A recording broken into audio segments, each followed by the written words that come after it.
Je vis dans un lieu qui fait partie du mouvement des Oasis en tout lieu. C'est un lieu collectif écologique dans lequel on a autoconstruit des habitats à très faible coût, produit entièrement notre électricité puisqu'on n'est pas relié au réseau électrique, ni réseau électrique ni réseau d'eau. On a notre bois de chauffage, donc on est complètement autonome en énergie à part les carburants. On a développé des jardins vivriers, donc essentiellement en permaculture. On a une dimension pédagogique importante, comme un peu tous les gens qui font partie de la famille des éco-villages. C'est d'être un lieu ouvert aux visites, à des portes ouvertes une fois par an.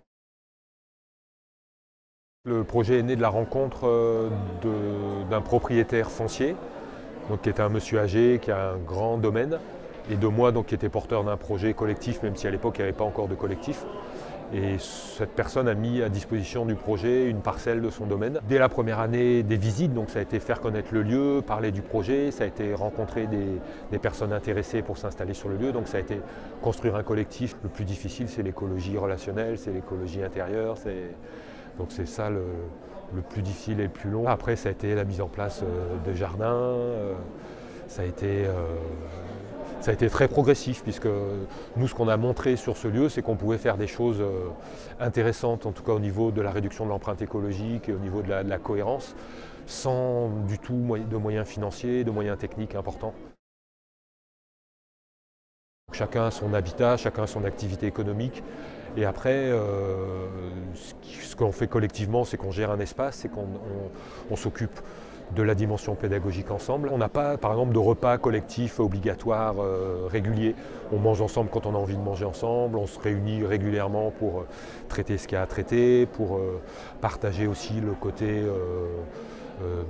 décision, conflit, relationnel, vécu. Se jeter à l'eau, c'est de ne pas attendre des années et des années. Je crois que c'est vraiment dans le quotidien qu'on peut construire un collectif, qu'on peut vraiment faire des réalisations écologiques, qu'on peut réduire son empreinte écologique.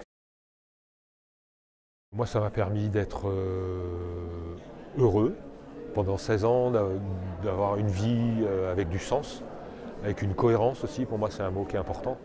De faire ce que j'aime, de choisir la moindre des choses que je fais, retrouver une maîtrise sur la façon dont on satisfait nos besoins fondamentaux, et ça ça donne vraiment une dimension très pleine à notre vie tous les jours.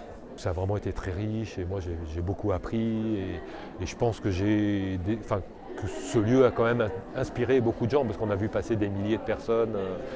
On a au moins permis de voir que c'était possible de vivre autrement. Allez-y, jetez-vous à l'eau.